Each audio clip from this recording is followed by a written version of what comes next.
All right, thanks, Mike.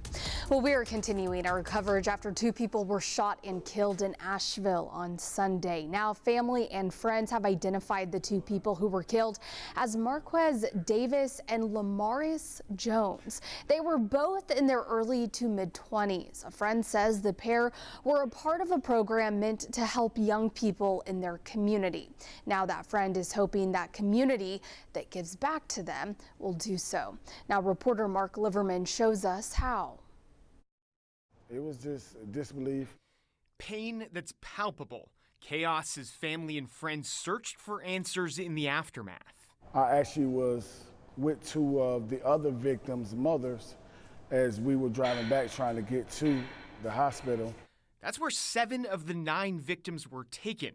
The other 2, Marquez Davis and Lamarius Jones, pronounced dead at the scene. They was always, proud to be in this program, kind of being one of the ones that kind of was one of the original guys. I was looking at some of their old pictures. Sean Smart says they were part of My Daddy Taught Me That, a mentorship program in Asheville aimed at helping boys between 5 and 19. They were fun, outgoing kids, because, I've been in a few places where they would be lit and having fun, and just like any young person would, man, enjoying life, you know what I mean?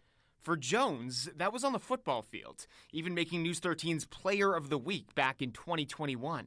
Lamarius Jones was stellar in his first start at quarterback. A running back by trade, he was 14 for 17 for 264 yards and 3 touchdowns.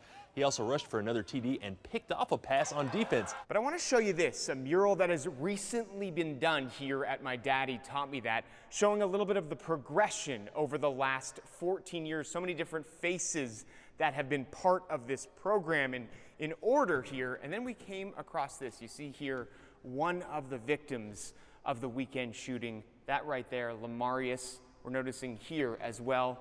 That is Mark. And then a third picture, Lamarius, you see up on the wall. And one more place where they won't be forgotten. Well, for me, it's kind of bittersweet. I'm sure the organization is glad that we have them still a part of this building and a part of this culture. But at the end of the day, we would want these young men to be able to go home to their families. Yeah. This is okay, but it's nothing to compare to being able to be here in the flesh. Smart says on Saturday they're planning multiple memorials. We're just trying to, wrap our arms around this community and the families.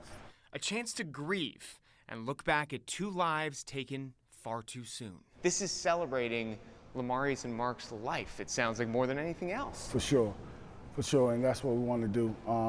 We want to celebrate them and, just shine a light on this community and, embrace them.